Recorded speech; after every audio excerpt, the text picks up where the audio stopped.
Bueno, déjenme contarles un poquito como para introducir el asunto. Déjenme que lea estos versículos y después permítame que les cuente algo que noté en este viaje que hicimos con Gloria.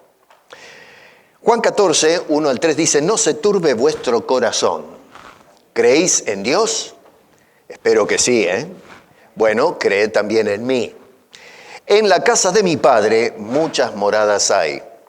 Si así no fuera, yo os lo hubiese dicho. Voy pues a preparar lugar para vosotros. Y si me fuere y os preparare lugar, vendré otra vez y os tomaré a mí mismo, para que donde yo estoy, vosotros también estéis. Señor, gracias por esta revelación que no solamente hiciste a los discípulos, sino a todos nosotros. Te rogamos, Señor, que vengas pronto. Te estamos esperando.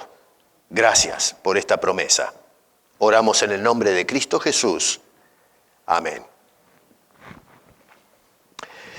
Una residencia gloriosa. Resulta que nos escapamos con Gloria una semana para, descansar un poco. Y fuimos a Miami. Mi cuñada nos invitó. Entonces aprovechamos la oportunidad. Ella tiene allá un lugar donde poder pasar el tiempo.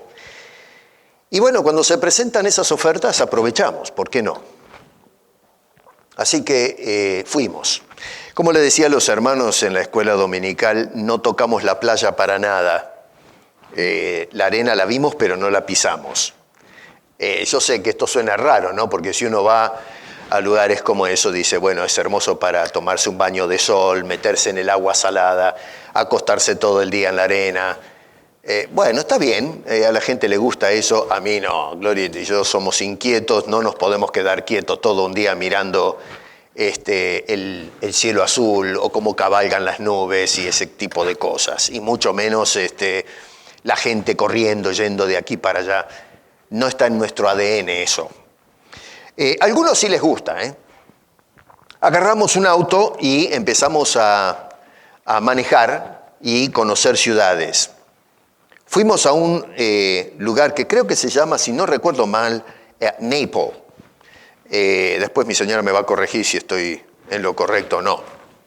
Pero lo que nos llamó la atención de este lugar, que creo se llamaba Naples, es la cantidad de mansiones que había. Íbamos manejando a 10 kilómetros por hora justamente para poder apreciar y captar la pomposidad con la que viven ciertas personas. Casi nos desnucamos mirando para la izquierda y para la derecha.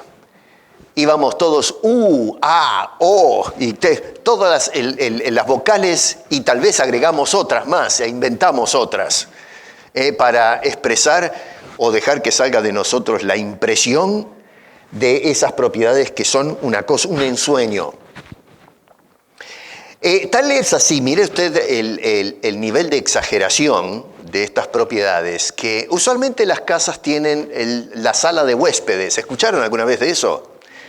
Nosotros con mi señora siempre nos ha gustado tener un cuarto porque a veces han venido misioneros itinerantes y nos gusta tenerlos en la casa. Así que siempre tenemos un lugarcito preparado por si acaso. De repente podemos hospedar ángeles, qué sé yo.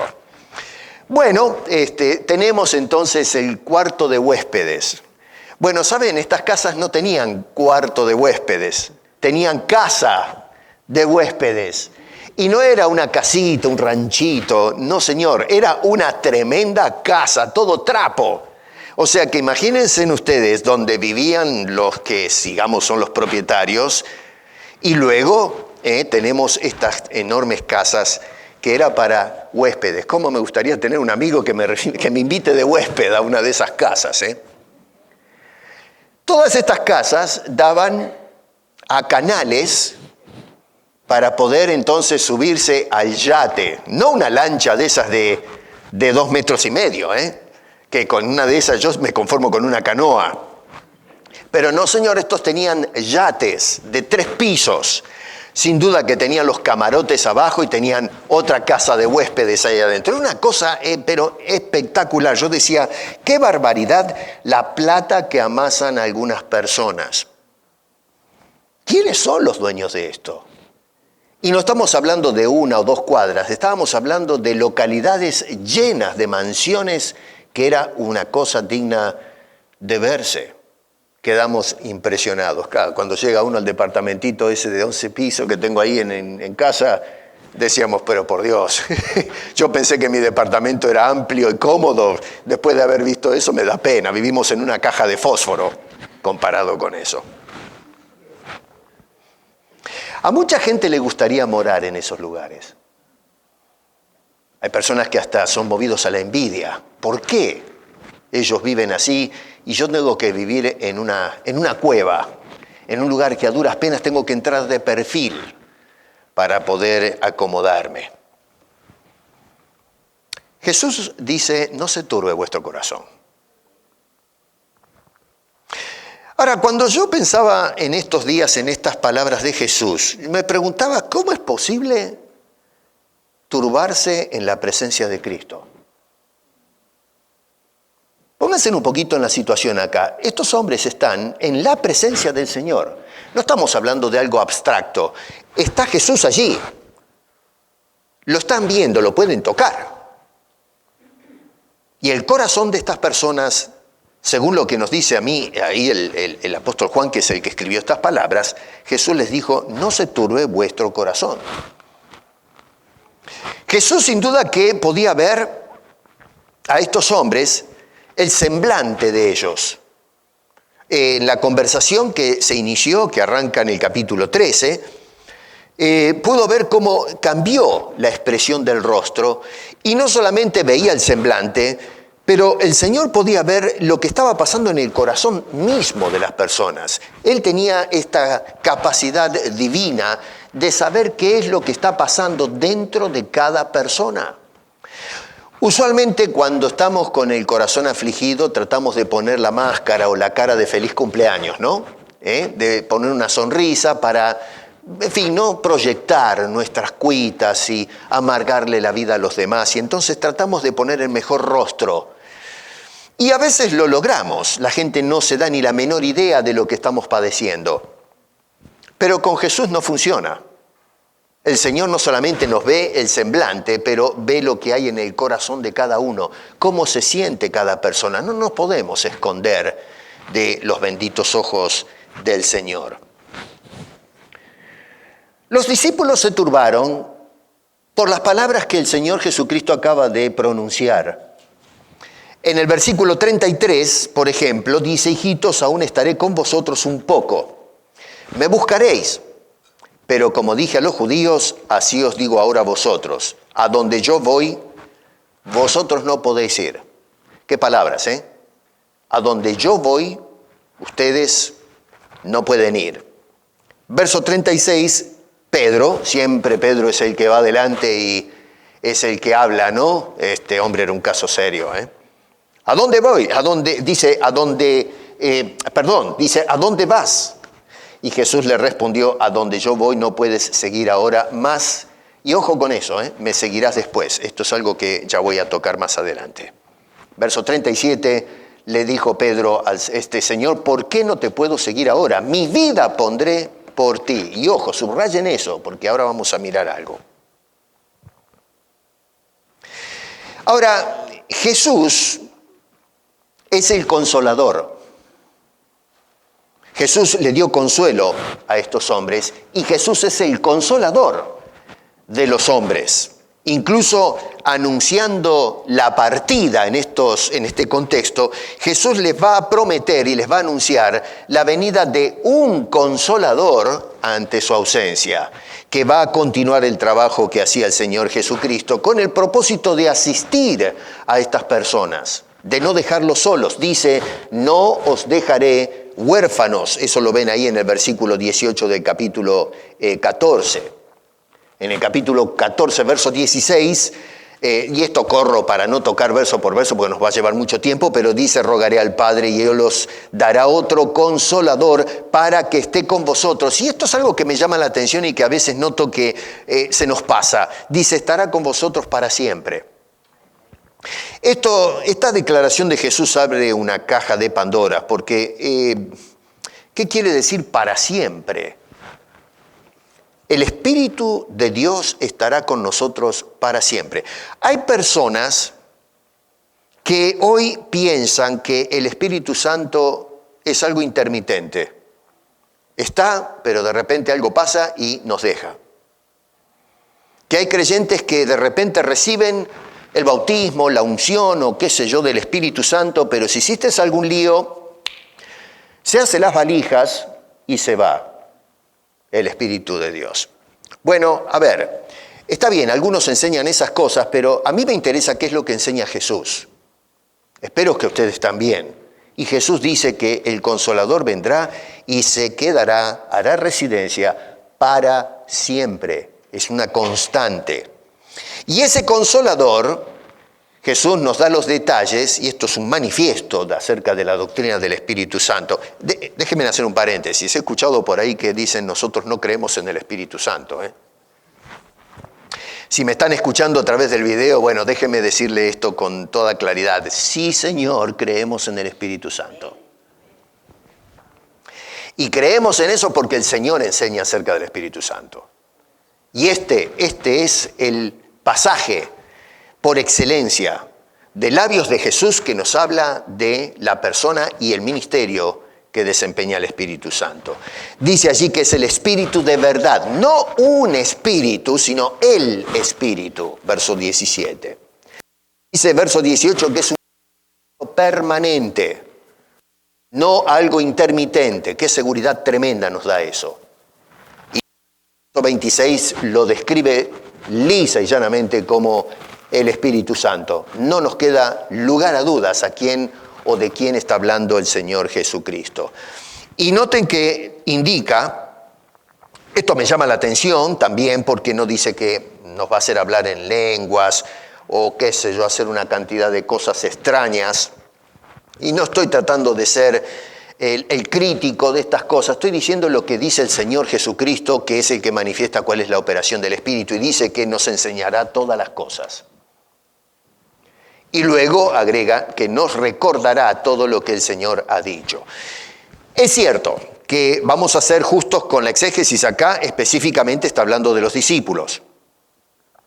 Es decir, que se les está dando una tarea por delante y el Espíritu Santo va a equipar a estas personas, los va a empoderar para empezar la tarea que tienen por delante. Dice que directamente o primariamente les está hablando a estos hombres. Sin embargo, cuidado, si nosotros seguimos leyendo más adelante, vamos a notar que también nos incluye a nosotros. Por ahora, otra vez, se refiere a la actividad continua que va a efectuar el Espíritu Santo en la vida de estos hombres para que comiencen con la labor que les está encomendando, que es ser testigos de Cristo hasta lo último de la tierra, tal cual lo indica, por ejemplo, Lucas en el libro de los Hechos, capítulo 1. Por eso es que el Señor repite entonces a estos hombres las palabras del verso 1, no se turbe vuestro corazón, en el versículo 27. Les vuelve a repetir, después de haberle dicho todas estas cosas acerca de este Consolador que es el Espíritu Santo, de otra vez les dice, no se turbe vuestro corazón. Y agrega esa pequeña frase que dice, no tenga miedo. Sí, nosotros también nos podemos apropiar de estas palabras de Jesús. Y no se trata de hacer hipótesis, sino basados en lo que el mismo Jesús nos dice. Más adelante en el capítulo 17, Jesús va a hacer una oración pastoral al Padre, y lo que va a indicar en el capítulo 17, si ustedes se van rápido ahí en el verso 20 y 21, miren lo que indica el Señor. Dice, mas no ruego solamente por estos, sino también por los que han de creer en mí por la palabra de ellos, para que todos sean uno, como tú, oh Padre, en mí y yo en ti, que también ellos sean uno en nosotros, para que el mundo crea que tú me enviaste. Así que cuando hablaba Jesús a estos hombres, la tendencia es, sí, directamente está hablando a los discípulos, pero el Señor está pensando también en todos los que luego creerían por la predicación de estas personas. O sea que el ministerio del Espíritu Santo, ese consolador que enviaría el Señor, va más allá de la operación de estos hombres. Comienza con estos hombres, los empodera, pero luego entonces la tarea continuará. Y es una promesa hermosa porque dice que el Espíritu estará para siempre en nosotros y con nosotros. Es algo tremendo eso. En el versículo 2 les hace una afirmación preciosa y dice, voy a preparar lugar para vosotros. Y con esta última frase Jesús lo que está haciendo es lo que no me pueden hacer en Miami, Florida. Y es garantizarme una residencia permanente y eterna. Jesús les está diciendo, no dice, voy a ver si puedo preparar lugar para ustedes. Vamos a ver cómo se dan las cosas. No, Jesús está diciendo, me adelanto para preparar lugar para vosotros. Con esto el Señor les está garantizando la participación de cada una de estas personas. Y por extensión, vuelvo a repetir e insisto en esto, aquellos que van a creer en la predicación de estas personas, también se les está garantizando entonces la permanencia o residencia en ese lugar que el Señor Jesucristo va a preparar para todos aquellos que con fe reciban su obra y su salvación. Hay mucha gente que se ha forjado la idea equivocada o exagerada y se ha grabado en la mente de muchos creyentes que el Señor Jesucristo fue a preparar mansiones. ¿Han escuchado eso? Muchas veces me han preguntado acerca del tema de las mansiones. Y la gente, hasta el día de hoy, un grueso de la cristiandad dice que nosotros en el cielo nos esperan mansiones como las de Miami. Sería muy lindo vivir en una mansión de Miami. Con Gloria en realidad no somos muy fanáticos de eso. Hemos vivido en Casa Grande hace muchos años cuando tenía mis hijas todavía. Pero es un problema porque tener una casa grande, pensábamos nosotros, si la señora está en la cocina y el hombre está en la sala de billar o qué sé yo, ¿no es cierto? Se tiene que hablar por teléfono porque en el departamento nos hablamos y nos escuchamos. Pero como es, hay que hablar a los gritos y no sé si se escuchan. Tiene que hablar con teléfono. ¿No? ¿Dónde estás? Y entonces tomarse el bus o la bicicleta o la moto para ir a buscar a la señora del otro lado de la casa. Entonces, a veces pensamos que Dios tiene preparado una mansión enorme para cada uno de nosotros con cama, televisión y comida. La idea probablemente viene con una mala interpretación que se hizo con la Reina Valera Gómez en el año, la versión 1909, o la King James original, que tradujeron esta palabra que utiliza el Señor Jesucristo como mansión o mansiones. Y entonces quedó grabada en la psiquis de la gente la idea que el Señor Jesucristo aquí está hablando precisamente de una casa enorme para cada uno de sus hijos. Y tal es así que a veces se pintan en los cuadros de escuela dominical las mansiones y se hablan de las mansiones celestiales. O sea que lo que tenemos es un barrio enorme con muchas casas para cada uno de nosotros. Esto obviamente nos lleva a la especulación de si servimos más se nos da una casa más grande, si servimos menos es una casa más chica. Inclusive se despertó la interrogante, y me lo han hecho esta pregunta, ¿hay suficiente lugar en el cielo para todos los cristianos que se han convertido a través de la historia? ¿Hay lugar para mí? ¿No estaremos todos apretados? ¿No estaremos todos uno al lado del otro? ¿No será un poquito estrangulante el cielo, siendo que vamos a vivir todos metidos adentro de una enorme casa celestial? Hermano, Jesús no estaba hablando de tamaño. Estamos entendiendo mal a Jesús. Jesús no estaba diciendo, miren cuán grande es la casa de Dios.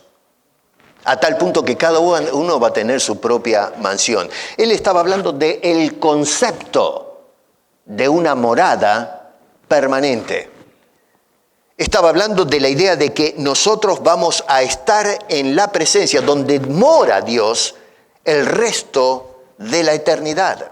No habla en conceptos de tamaño o forma, está hablando en conceptos de residencia. Vamos a estar allí donde yo estoy, donde está mi Padre, allí vamos a estar eternamente con Él. La palabra griega acá que se traduce correctamente, ¿no?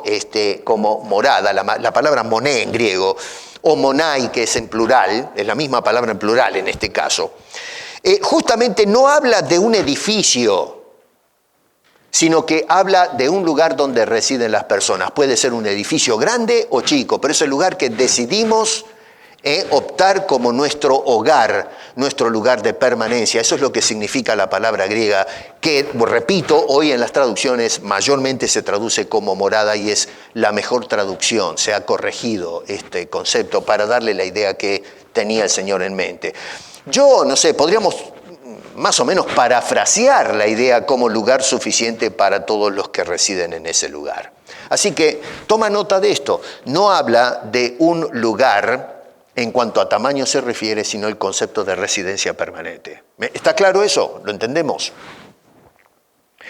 Ahora, Isaías en el capítulo 66, verso 1, nos habla que realmente Dios no mora en un edificio limitado por espacio geográfico. Por ejemplo, dice, Jehová dijo así, el cielo es el trono. Así que se dan cuenta que habla en términos abstractos. No está diciendo que el trono es grande como el cielo. No, el cielo es. El trono es donde mora y donde la regencia de Dios se lleva a cabo. Después voy a empezar una serie acerca de la voluntad de Dios cuando volvamos del retiro, así que prepárense para eso. Pero vamos a hablar acerca de la soberanía regente de Dios sobre toda la creación. Y luego dice, y la tierra, estrado de sus pies, ¿dónde está la casa que me habréis de edificar y dónde el lugar de mi reposo? El escritor del Antiguo Testamento estaba indicando, o Dios está hablando a través del profeta, indicando que no hay manera de contener la inmensidad de Dios. Dios es un Dios infinito y la morada de Dios es una morada infinita. Así que no le podemos poner el metraje, ¿no? Y decir, bueno, mide de esto a esto. Por lo tanto, no tiene sentido hablar en términos de mansión, de edificio, porque un Dios infinito debe morar y mora en un lugar infinito, no tiene dimensiones. Ahora, las palabras de Jesús son, no se turbe vuestro corazón. Muchos se han preguntado, ¿voy a entrar yo al cielo? ¿Cómo sé yo, y esto me lo han preguntado creyentes, ¿cómo sé yo que realmente voy a entrar al cielo? ¿Cómo sé que voy a morar eternamente en la presencia del Señor? A veces me pregunto, ¿por qué las personas me vienen con preguntas así? ¿Qué es lo que me motiva a dudar de eso? Y a veces creo que puede ser que haya errores teológicos o insuficiencia teológica. La persona no conoce todavía todo lo que tiene que decir la Biblia acerca del cielo. Pero a veces me pregunto si hay detrás de esa pregunta una confesión. Es decir, la persona que no está andando como corresponde y es justamente la conciencia la que le está diciendo, no estás andando bien. ¿No será que Dios te castigue con dejarte afuera de la puerta? Esto lo digo como en forma especulativa, porque no puedo saber lo que hay en el corazón de cada uno, pero el Señor sí sabe. Así que, atención, porque a veces hay personas que tienen un corazón turbado y a veces los lleva a dudar si realmente ese lugar que el Señor me promete es una realidad. Y acá se aplican entonces las palabras de Jesús, porque si realmente hemos aceptado a Cristo, lo que se nos está diciendo aquí, las palabras de Jesús nos traen tranquilidad. Lo que trata el Señor es de calmar corazones abrumados. Cuando Jesús ve a estos hombres con el corazón agitado, que empalidece, lo que trata es de darles seguridad, no por lo que ellos son o lo que hacen, sino por la obra del Señor Jesucristo. Por eso les dice, no se turben, no dejen que el corazón se angustie, no se turben dentro de ustedes, confíen en mis palabras. Lo que Jesús nos está diciendo no es un mito, no es una fantasía. Uno puede soñar con las mansiones en Florida que quizás nunca vamos a poder tener, pero cuando se trata de las palabras de Jesús prometiéndonos una morada eterna en la presencia de Dios el Padre, no está hablando de mitología, nos está hablando de la realidad pura. Las palabras de Jesús las tenemos que tomar bien a pecho, porque de lo contrario Jesús sería el más grande de los engañadores. Y entonces quiero que reflexionemos un poquito en estas cosas.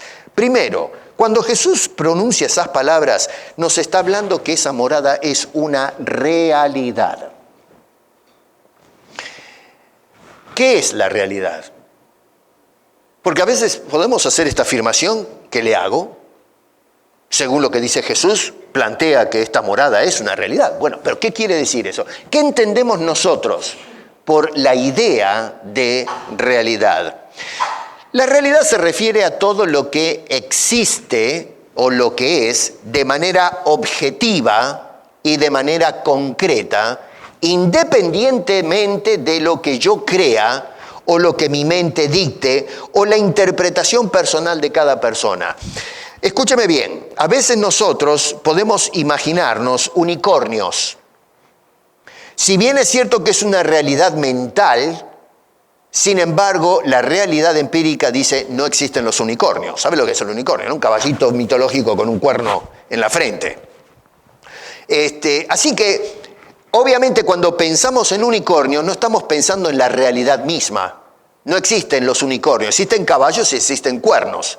Y lo que hacemos es jugar con la realidad para construir una fantasía, los espejismos.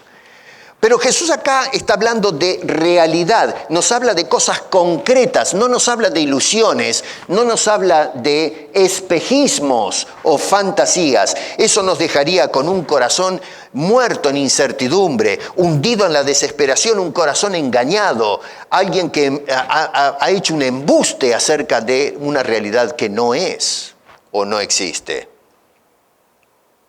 Jesús nos habló de un plano de existencia que es la realidad misma, tal cual como es, más allá de nuestras creencias o deseos individuales. El hecho de que yo quiera inventarme una idea del cielo no cambia su realidad. El hecho de que yo diga no creo en el cielo no hace que deje de existir la realidad de ese lugar. El cielo es porque Dios dice que es y ahí es donde mora ese poderoso Dios y Jesucristo fue a ese lugar. La realidad abarca tanto lo observable y lo medible en el plano este de existencia en el que estamos nosotros, pero también abarca los aspectos más abstractos y o espirituales de la existencia. El hecho de que yo no pueda observar o palpar el cielo no significa que por ende no existe. Al contrario, existe. Y un día estaremos morando en ese lugar. Y esas son las palabras de consuelo que le daba a estos hombres perturbados. No solamente el cielo es una realidad o esa morada, sino que además es una promesa gloriosa. Al final del versículo 3 afirma, os tomaré a mí mismo para que donde yo estoy vosotros también estéis. Hay dos afirmaciones gloriosas allí. Número 1 dice, los voy a tomar a mí mismo. Eso no es una lo mejor, está afirmando que eso es lo que va a tomar lugar. Yo los voy a tomar a mí mismo. Y la segunda afirmación es, donde yo estoy, ustedes estarán. ¿Se dan cuenta? Dos cosas importantes que traza el Señor. Jesús lo que está haciendo en esta declaración es asumiendo un compromiso verbal que está avalado por la declaración que hace en el versículo 6 más adelante. Yo soy la verdad misma, la encarnación de la verdad en Cristo, y todo lo que Él era verdad pura. Por lo tanto, lo que emana de sus labios no es falsedad, es la pura verdad. Sí, Él es la encarnación de la verdad humanada, y está diciendo mentira sería una contradicción existencial. Jesús está diciendo la verdad porque Él es la verdad misma. No puede salir otra cosa de sus labios. Por lo tanto, entonces, lo que él está diciendo está avalado por la afirmación misma que hace en el verso 6. Yo soy la verdad. Jesús se compromete a hacer algo, y es de meter a estas personas a ese lugar y moren allí eternamente, generando entonces en nosotros, los que escuchamos o leemos estas cosas, una expectativa firme y gloriosa que lo que hace es hacer menguar nuestra angustia de corazón, sabiendo que el Señor va a cumplir su palabra. Jesús está garantizando sus propias palabras y nuestra seguridad en el hecho de la realidad de que la existencia de Cristo va a ser una existencia post-mortem, porque dice que va a ese lugar, no se termina en la cruz, sino una existencia post-mortem. Estoy en ese lugar y dice, y me llama la atención porque usualmente deberíamos hablar en términos de estaré en ese lugar. Jesús está hablando voy para allá, por lo tanto cuando llegue estaré, pero Jesús no habla en términos temporales como nosotros medimos el tiempo. Jesús no dice estaré, me llama la atención que dice estoy. Pero a ver, ¿cómo es esto? Si Jesús está ahora con estas personas, ¿cómo está diciendo donde yo estoy, vosotros estaréis? No debería hablar donde yo voy a estar. Esto nos abre un espectro en cuanto a la divinidad de Cristo que muchas veces pasamos por alto, la soberanía del Señor. En segundo lugar, la preexistencia post-mortem en un estado glorificado de parte de Jesucristo en ese plano de existencia. Ya no vemos un Cristo fracasado y sufriente, sino un Cristo expectante, un Cristo que espera, que preparó un lugar de residencia para los suyos.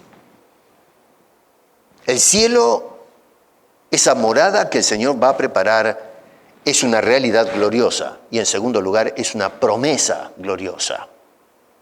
La tercera cosa es que se trata de una invitación gloriosa. Noten que Jesús dice en el verso 1, creed.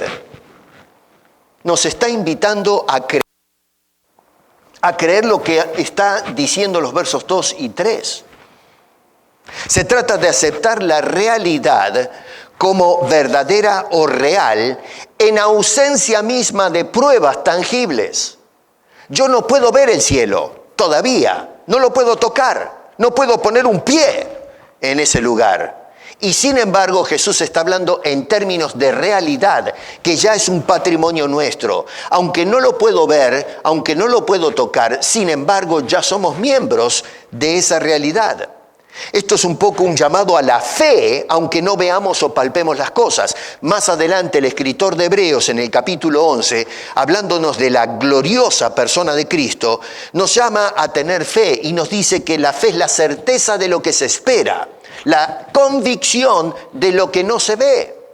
No está hablando de una fe que se basa en las evidencias empíricas palpables, sino en aquello que se promete por la palabra de Dios. Y creemos porque Dios lo dice de esa manera. No necesitamos tocar o ver para creer. Nosotros no tocamos ni hemos visto a Jesucristo y sin embargo la fe nos mueve a creer en todo lo que Él dijo a nuestro favor.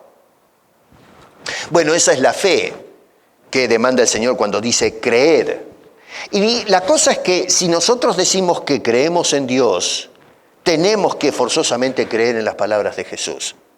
No es posible creer en Dios el Padre no creyendo en las palabras de Jesús.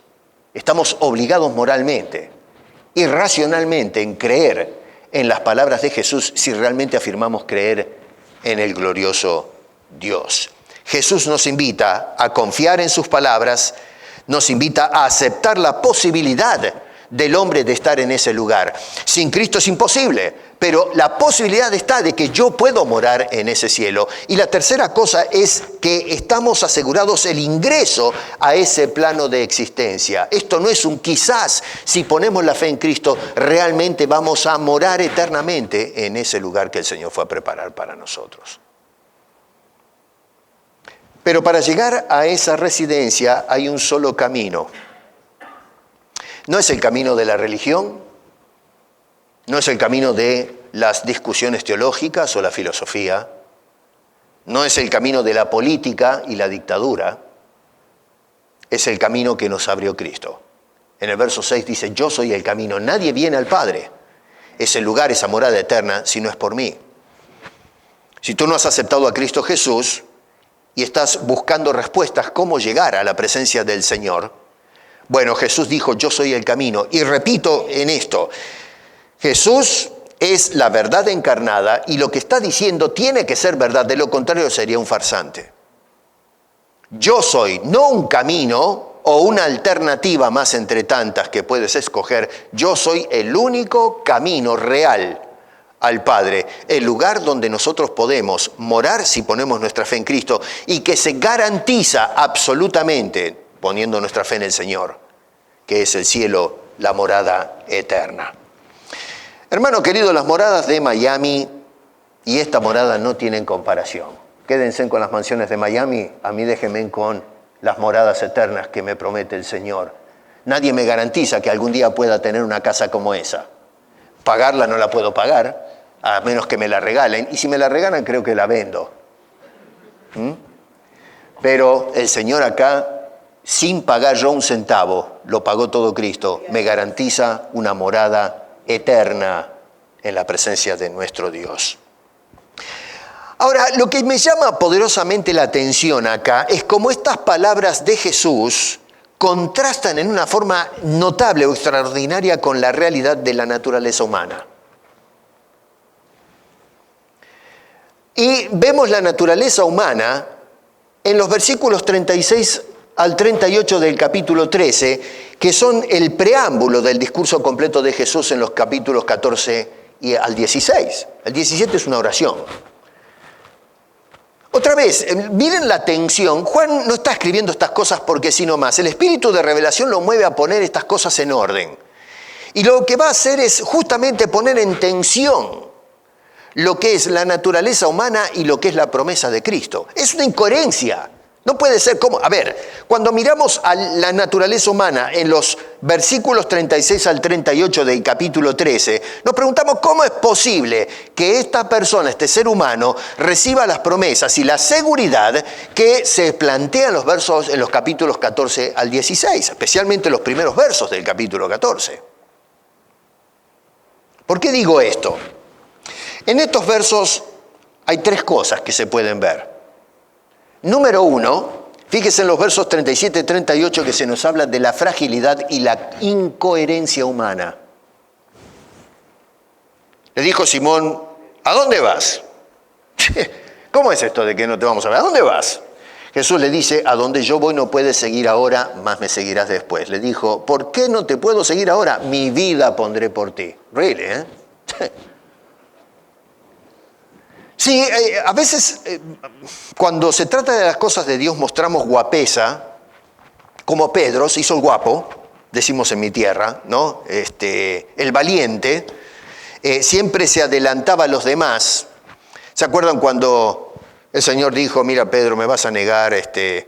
Y Pedro le dijo, esto puede ser que cuando el Señor les dijo, van a herir al pastor y las ovejas se van a dispersar, todos entendieron a dónde apuntaba Jesús. Y Pedro dice, bueno, esto puede ser que esos cobardes que tienes acá van a salir corriendo, pero yo no, yo soy el campeón. Yo voy al patíbulo contigo. Y Jesús sabía perfectamente cómo iban las cosas y dice, bueno, eso es lo que tú dices, pero esto es lo que va a pasar. Incoherencia.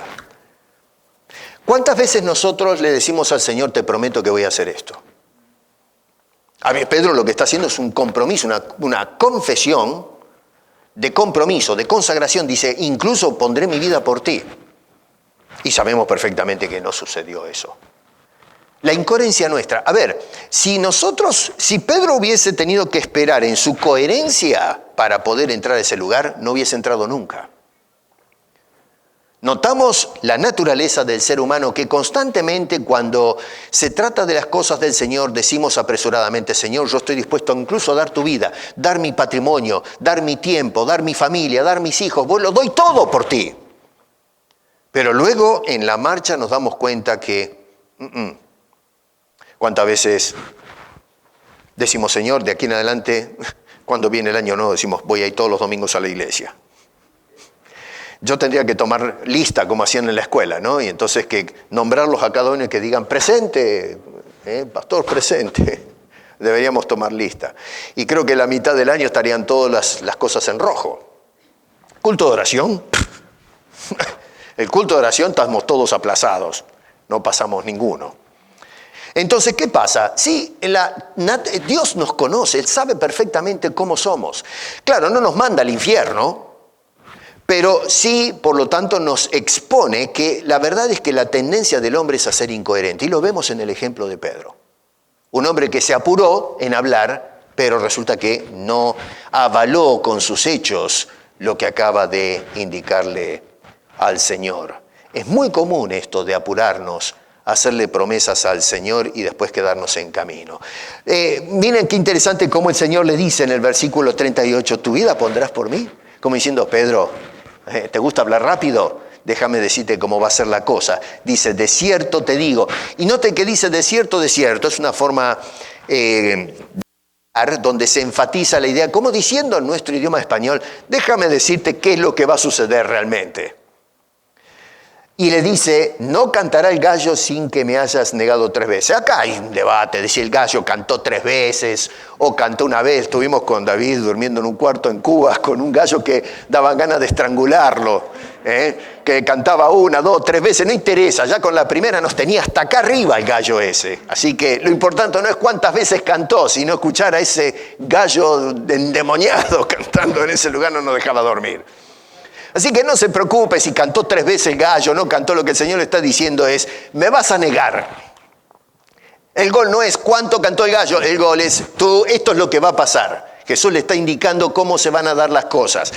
Ahora yo me pregunto, claro, Juan no da detalle, pero ¿qué habrá pensado Pedro cuando escuchó esas palabras? Acá me estoy metiendo en algo muy subjetivo y psicológico que no se debería hacer, pero digo yo, sabiendo cómo era Pedro, impulsivo, rezongón, ¿no habrá estado pensando, este señor no sabe lo que está diciendo? Porque yo voy a dar la vida por el Señor. Acaba de decirle el Señor, no Señor, eso no va a pasar. ¿Y tú quién eres para decirme lo que voy a hacer? ¿Qué sabes tú lo que voy a hacer? Si alguien nos dice, usted promete, pero no sé si va a cumplir, ¿usted quién es para decirme a mí que no voy a cumplir? Si le estoy diciendo que voy a cumplir, yo voy a dar la vida por ti.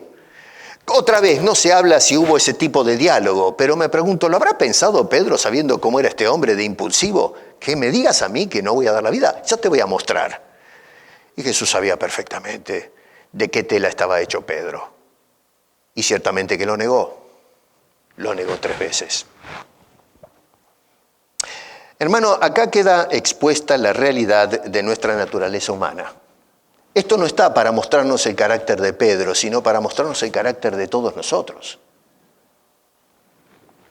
Decimos muchas cosas, pero muchas veces cuando llegan las circunstancias que nos apremian, nos comprometen, nos arrinconan, pegamos la vuelta. Y es por eso que mucha gente, al principio de la era cristiana, durante los periodos de persecución, llegaron a negar a Cristo por miedo a la muerte, enfrentarse a los castigos por el hecho de identificarse con Cristo. Muchos de ellos aceptaron el martirio, pero otros negaron al Señor. Para ser justos con estas personas, muchos negaron al Señor, pero luego, en una segunda oportunidad, se arrepintieron y fueron al patíbulo, fueron al martirio, para entrar a la gloria del Señor. Así que Jesús conoce el corazón humano.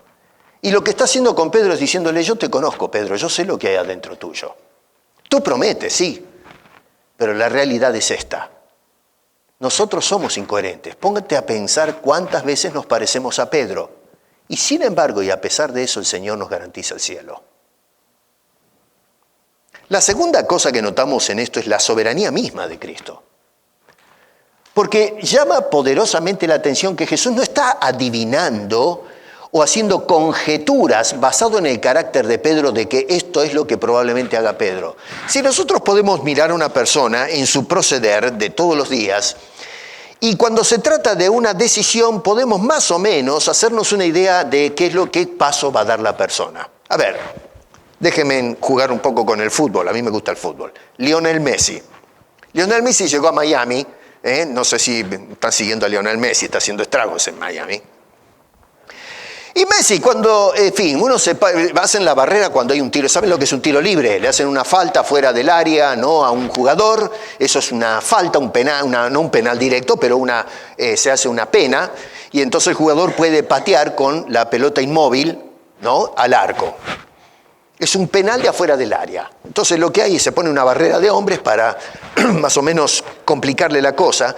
Pero ya cuando uno ve a Messi poniendo la pelota en el suelo, conociendo cómo es este tipo que tiene un botín que no sé de qué está hecho, el hombre patea y casi mete el gol. Entonces está todo el mundo, antes de que patee la pelota, diciendo ¡gol! Ya hacemos conjetura y a lo mejor la pifia la tira para cualquier lado. Pero usualmente lo que vemos es, debido a la evidencia, decimos esto es un golazo. Y se mandó unos goles en Miami con unas cosas serias.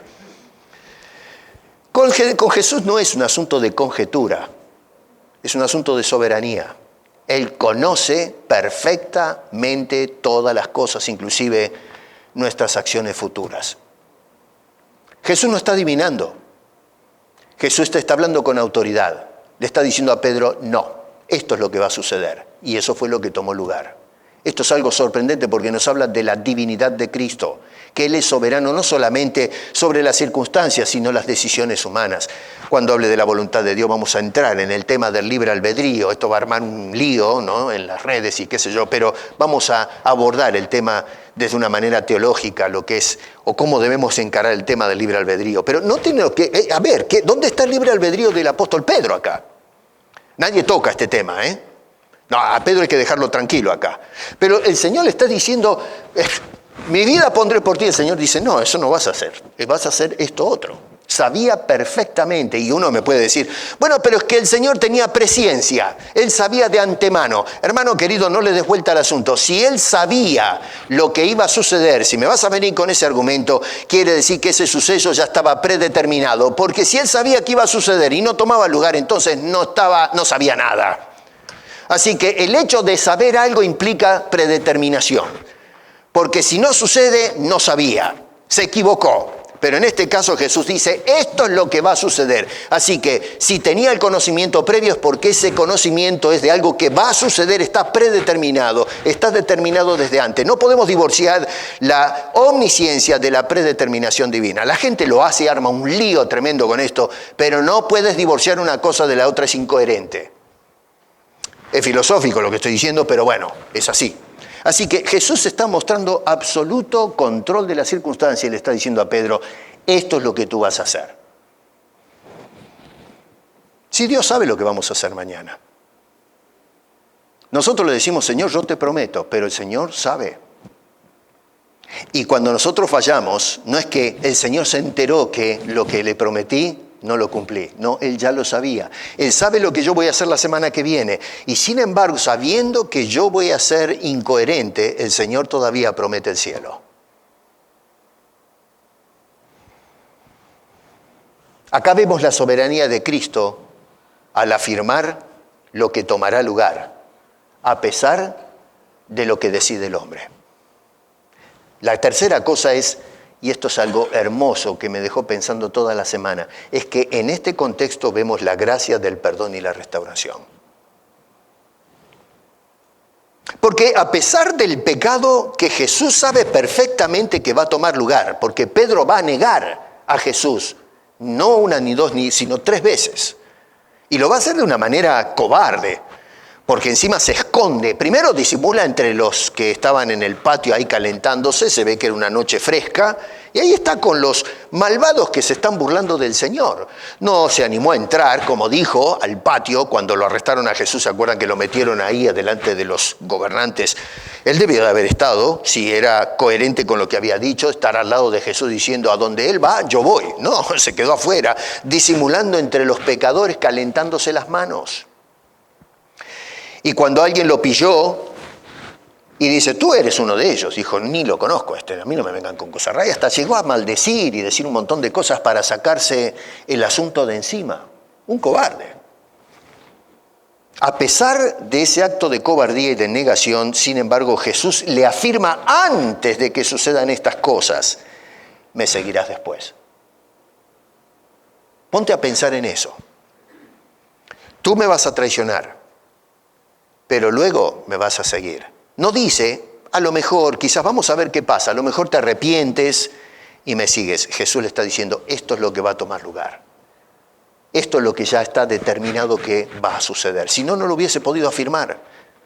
Hubiese sido un quizás, algo hipotético. Jesús no está haciendo hipótesis, está haciendo afirmaciones solemnes. Tú me seguirás después. Si dependiera la morada de Pedro en este lugar hermoso que él va a preparar, si dependiera de la conducta de este hombre, nunca posible para Pedro entrar a morar a ese lugar. Y sin embargo, el Señor le está garantizando, yo vendré y los tomaré a mí mismo para que donde yo estoy, ustedes estén. ¿Saben cómo se le llama eso en la Biblia? Gracia. Gracia. No porque lo merezco, sino porque Dios lo determinó de antemano para todos aquellos que con fe ponen su confianza en el Señor. Depende enteramente de la obra del Señor Jesucristo. Por eso le dijo, nadie viene al Padre si no es por mí, no por Pedro, o no por mis acciones, o mis decisiones, o mi voluntad, sino por mí. Yo soy el acceso al Padre. Con razón Jesucristo decía en el capítulo 14, verso 27, dice, la paz os dejo, mi paz os doy, no como el mundo la da, no se turbe vuestro corazón. Sí, cuando analizamos el hecho de que mi vida es incoherente, lo que sucede es que despertamos a la realidad que no soy digno y mi corazón se angustia. Jesús se me deja solo, estoy en problemas, no hay manera de entrar al descanso eterno. Y es ahí donde entonces el Señor hace esas promesas benditas. Y es por eso que dice, yo les dejo la paz, porque ustedes por sí mismos no pueden entrar a ese lugar, pero les dejo una paz real y es la promesa de una morada eterna en ese bendito lugar celestial donde está nuestro Dios Todopoderoso. Mucha gente busca y mucha gente envidia hasta cierto punto estas moradas espléndidas que veíamos con Gloria en Miami. Estábamos conversando mucho con esas, sobre esto. ¿Te gustaría vivir así? No, no me gustaría por esto o lo otro. Se ve muy linda, sí. Pero pocos son los que anhelan residir con Cristo en esas moradas celestiales, en la misma presencia del Señor. Envidiamos la comodidad que tienen algunos. Y sí, que la disfruten. Pero ¿de qué les sirve cuando se termine la hora y tengan que partir de este mundo y entonces se encuentren que ya no podrán habitar en esos edificios y se van de cabeza al infierno? En cambio, hoy puede ser que vivamos en un lugar un poco estrecho, que ni siquiera podamos soñar con habitar en mansiones como esas, pero sin embargo tenemos garantizado moradas eternas en la presencia de nuestro poderoso y bendito Dios y la persona de su Hijo Jesucristo que vino y vendrá otra vez por todos nosotros. Hermano, no se turbe tu corazón. Si crees en Dios, creamos las promesas del Señor Jesucristo, promesas que hace que es donde yo estoy, tú también estarás conmigo. Vamos a estar en su tiempo en la presencia de ese Dios. Déjeme citar a Jonathan Edwards, uno de los grandes predicadores, que dijo estas palabras, y con esto termino. Los santos en el cielo se encontrarán con muchas cosas que nunca habrían pensado, pero no habrá una sola cosa en el cielo que no sea completamente satisfactoria. Creamos al Señor. Sí, somos incoherentes. Sí, hacemos promesas que a veces no cumplimos. Pero tu salvación no depende de lo que haces, sino de lo que Cristo hizo por ti. Y si nosotros creemos al Señor, si creemos en Dios, Él nos garantiza por su obra una morada en ese lugar, la presencia nuestra permanente con Cristo Jesús en el cielo. Dejemos que algunos disfruten esas grandes mansiones y nosotros empecemos a disfrutar la morada garantizada que nos da el Señor en ese lugar celestial junto a su presencia. Padre, gracias. Gracias te damos por habernos prometido. Somos indignos de ese lugar y sin embargo, siendo incoherentes, fallándote tantas veces, tú nos garantizas en tus méritos nuestra permanencia en ese lugar celestial. Llegará el día que hoy los apóstoles están en tu presencia disfrutando ese lugar que prometiste, pero se está acercando la hora que nos tocará a nosotros. Y en tus palabras, en tus promesas, oh Señor, confiamos que estaremos allí, que vendrás a buscarnos y nos llevarás para estar morando eternamente con tu dulce y bendita presencia. Gracias por la salvación, gracias por el perdón y gracias por la promesa de la vida eterna. Damos las gracias en nombre de Cristo Jesús. Amén.